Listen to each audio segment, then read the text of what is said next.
తనను Indian army ఓడించింది. భారత జవాన్ల పని బార్డర్స్లో దేశాన్ని రక్షించడం, ఎన్నికల్లో కాపలా కాయడం కాదు. ఎన్నికల్లో రాజకీయంగా ఓడిపోయినా మోరల్గా అంటే నైతికంగా ఓడిపోలేదు. నేను రిజైన్ చేయను, నేనొక ఫ్రీ బర్డ్ను, ఎవడేం చేసుకుంటారో చేసుకోండి అని మమతా బెనర్జీ నాటకాలు మొదలుపెట్టింది. రిజైన్ చేయను అంటోంది. డైమండ్ హార్బర్, నార్త్ 24 పరగన, ముర్షిదాబాద్, మాల్దా వంటి డిస్ట్రిక్ట్స్లోని దాదాపు 100 సీట్స్లో ఉన్న ముస్లిం మెజారిటీ కాన్స్టిట్యున్సీస్లో నేను ఓడిపోలేదు, నేనెలా ఓడిపోగలను, అందరూ నాకే ఓటు వేశారు, ఈవీఎం ట్యాంపరింగ్ జరిగింది, ఈసీ బీజేపీతో కుమ్మక్కై నన్ను ఓడించింది అని చెప్పి దీదీ ఎన్నో ఆరోపణలు చేసింది.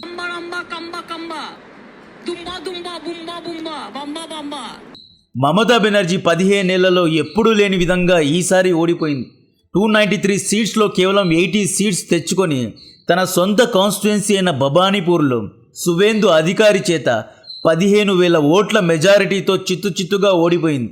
సీఎం పదవి నుండి రిజైన్ చేసి బంగ్లాదేశ్కు పారిపోకుండా మెడపట్టి గెంటకుండా ఈవిడకు 70 ఏళ్ల రాజకీయాలు తారుమారయ్యాయి. స్టాలిన్ లాంటి నాయకుడే, 100 కోట్ల ఆస్తి ఉన్న నాయకుడే హుందాగా నిన్న రిజైన్ చేశాడు. And we should salute him.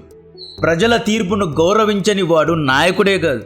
Indira Gandhi, Vajpayee లాంటి నాయకులు ఓడిపోయారు. బంగ్లాదేశ్ నుండి చొరబడిన మమతా బెనర్జీ అంతా. ఈ వీడియోలో మమతా బెనర్జీ ఆడుతున్న ఈ నాటకాల వెనక దాగి ఉన్న కుట్ర గురించి ఎక్స్ప్లెయిన్ చేస్తా. వీడియో రీచ్ కోసం లైక్ చేయండి. ఛానల్ ఇంకా సబ్స్క్రైబ్ చేయకపోతే దయచేసి సబ్స్క్రైబ్ చేయండి. మమతా బెనర్జీ రిజైన్ చేయకపోతే ఏమవుతుంది అంటే, యాజ్ పర్ ఆర్టికల్ 162 గవర్నర్ రంగంలో దిగి మమతా బెనర్జీ దగ్గర మెజారిటీ లేదు కాబట్టి కొత్త పార్టీకు ప్రభుత్వాన్ని స్థాపించే ఛాన్స్ ఇస్తారు. లేదా యాజ్ పర్ ఆర్టికల్ 172 ఒక పార్టీ ఒక రాష్ట్రాన్ని 5 years మాత్రమే పాలించగలదు. May 7, 2021 లాస్ట్ అసెంబ్లీ ఎన్నికలు జరిగాయి. రేపటికి 5 years టెన్యూర్ కంప్లీట్ అవుతుంది. By default Mamata Banerjee CM పదవి కోల్పోతుంది. గవర్నర్ మర్యాదగా లేదా మెడపట్టి సీఎం ఆఫీస్ నుండి మమతా బెనర్జీను గెంటేస్తారు. మమతా నాటకాల వెనక దాగి ఉన్న కుట్ర, రిజైన్ చేసింది అనుకోండి ఘోరంగా ఓడిపోయింది అంటారు. అదే ఫైట్ చేసింది అంటే ఈవిడను గవర్నర్ పీకేశాడు అంటే ఆ తర్వాత విక్టిమ్ కార్డ్ ప్లే చేస్తుంది. నేను బెంగాల్ యొక్క కూతుర్ని, నన్ను పీఎం మోడీ అని అమిత్ షా ఇండియన్ ఆర్మీతో కలిసి కుమ్మక్కై ఈసీతో కుమ్మక్కై ఓడించారు, నన్ను గవర్నర్ బలవంతంగా గెంటేశాడు. నేరేటివ్ను ఓడిపోవడం నుండి గెంటివేయడానికి తీసుకెళ్తుంది. కావాలనే ప్రతిఘటించి ఉమెన్ కార్డ్ ప్లే చేస్తుంది. నెక్స్ట్ అసెంబ్లీ ఎన్నికల్లో అల్లుడు అభిషేక్ బెనర్జీను సీఎం చేయడానికి ఈవీఎంలో రిగ్గింగ్ జరిగింది, ఓటు లూటు జరిగింది, democracy is dead, Modi and Shah dictators అని చెప్పి సేమ్ ప్లేబుక్ బాబాసాహెబ్ అంబేద్కర్ పేరు చెప్పుకొని ఈయన పెట్టిన రూల్స్ను అగౌరవపరుస్తున్నారు. మమత ఆడుతున్న ఇంకొక గేమ్, May 5 నుండి టీఎంసీ పార్టీ గూండాలను బీజేపీ కార్యకర్తలు చితక్ కొడుతున్నారు. బస్ పార్కింగ్ దగ్గర ఇల్లీగల్గా 20 రూపీస్ టోల్ కలెక్ట్ చేసే వారిని కొడుతున్నారు. పబ్లిక్ పార్క్స్ను అక్రమంగా ఆక్రమించి ఇల్లు కట్టుకున్న వారి ఇళ్లను ధ్వంసం చేస్తున్నారు. 15 ఏళ్లు తమను అణిచివేసిన వాళ్ళను కొడుతున్నారు. ఈవెన్ అభిషేక్ బెనర్జీను కూడా బూ చేశారు, కొట్టడానికి వెళ్లారు. వెస్ట్ బెంగాల్లో జై శ్రీరామ్ నినాదాలు వినిపిస్తున్నాయి.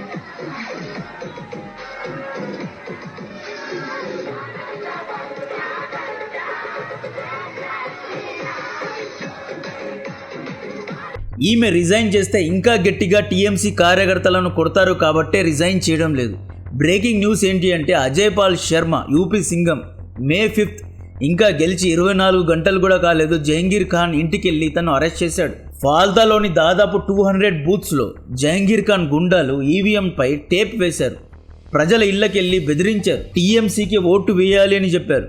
అజయ్ పాల్ శర్మను చంపేస్తాము అని చెప్పి కూడా హెచ్చరించారు. జహంగీర్ ఖాన్ను ఈడ్చుకు తీసుకెళ్లి అరెస్ట్ చేశారు. యూపీ సీఎం యోగి ఆదిత్యనాథ్ ఎన్నికల ప్రచారంలో ఒక మాట చెప్పారు, ఫూల్స్ ప్యారడైజ్లో బ్రతకొద్దు, ఖైదేసే అంటే అపురూపంగా దొంగ విధవులకు ట్రీట్మెంట్ ఇస్తాము అన్నారు. ఇప్పుడు అపురూపంగా అరెస్టులు జరుగుతున్నాయి. మమత ఈ అరెస్టులకు భయపడి తాను ఇంకా పదవిలోనే ఉన్నాను, రిజైన్ చేయలేదు, May 9 వరకు టైం బైఅవుట్ చేస్తోంది.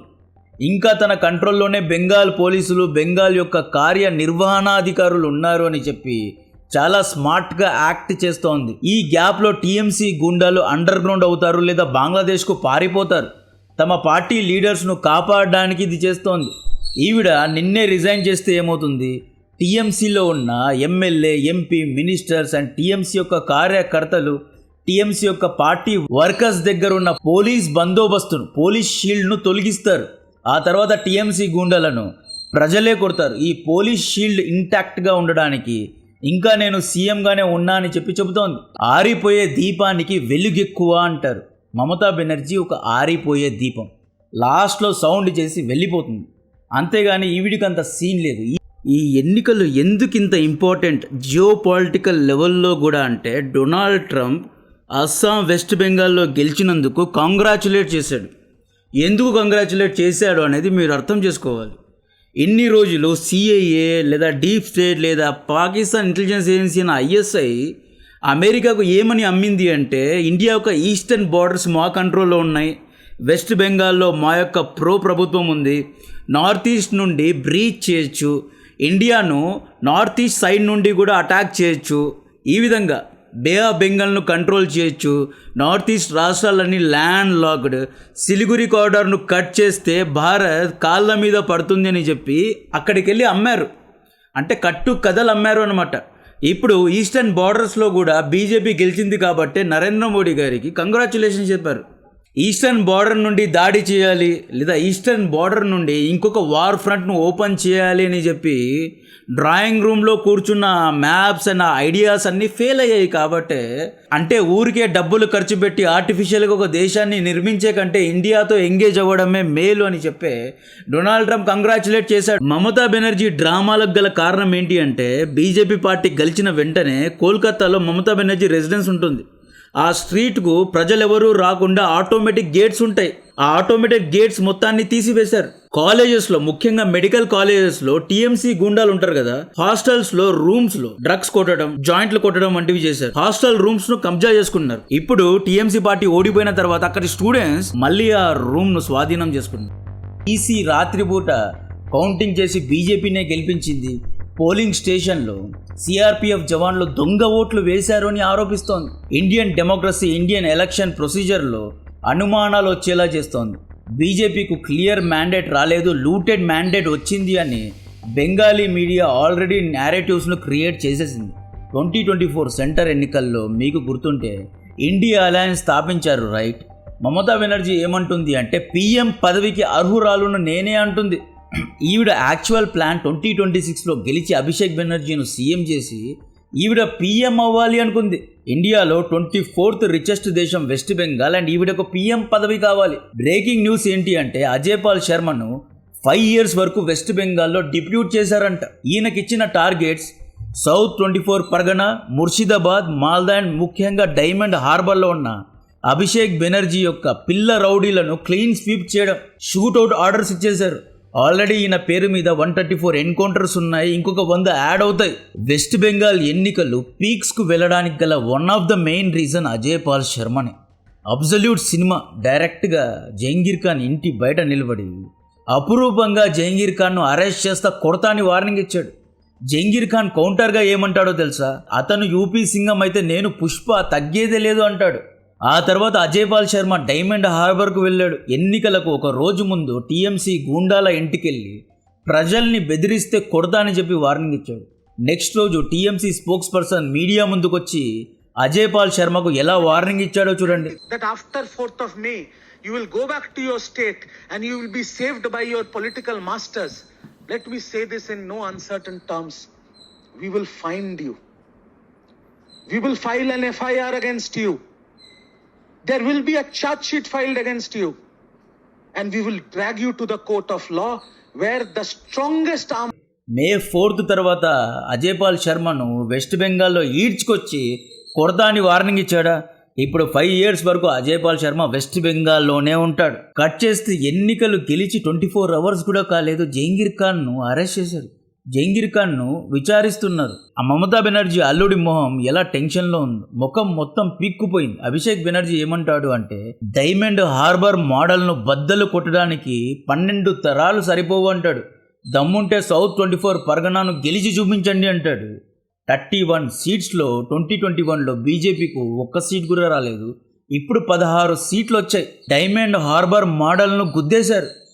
ఇప్పుడు అభిషేక్ బెనర్జీ కుంద ఉన్న ఆ యువతను, ఆ రౌడీలను, డ్రగ్స్ స్మగ్లర్స్ను బంగ్లాదేశ్ నుండి చొరబాటుదారులకు ఆశ్రయం ఇస్తున్న వాళ్ళందరినీ ఏరివేసే పని స్పెషల్గా అజయ్ పాల్కి ఇచ్చారు అన్నమాట. మే 9th కొత్త ప్రభుత్వాన్ని స్థాపించనున్నారు. సువేందు అధికారి ఆర్ అగ్నిమిత్ర పౌల్ ఈ ఇద్దరిలో ఎవరో ఒకరు సీఎం అవ్వనున్నారు. మెయిన్లీ సువేందు అధికారిని అవుతాడు అంటున్నారు. అయితే మే 9th ఏం జరుగుతుంది అనేది చూడాలి. మమతా బెనర్జీ మే 7th తర్వాత ఆటోమేటిక్గా సీఎం పదవి కోల్పోతుంది. ఈవిడ బంగ్లాదేశ్కి వెళ్తుందో లేదా అండర్ గ్రౌండ్ అయిపోతుందో తెలియదు, కానీ విక్టిమ్ కార్డు మాత్రం బాగానే ప్లే చేస్తోంది. ఎన్నికల కౌంటింగ్కు ముందు ఈవిడ ఈవీఎం కౌంటర్స్, ఈవీఎం మిషన్స్ ఉన్న స్ట్రాంగ్ రూమ్కి వెళ్ళి 4 గంటలు కూర్చుంది.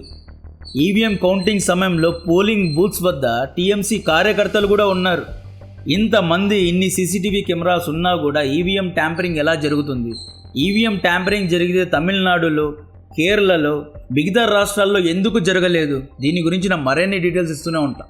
కాంటెంట్ నచ్చితే వీడియోను లైక్ చేయండి, ఛానల్ను సబ్స్క్రైబ్ చేసి అందరికీ షేర్ చేయండి. జై హింద్.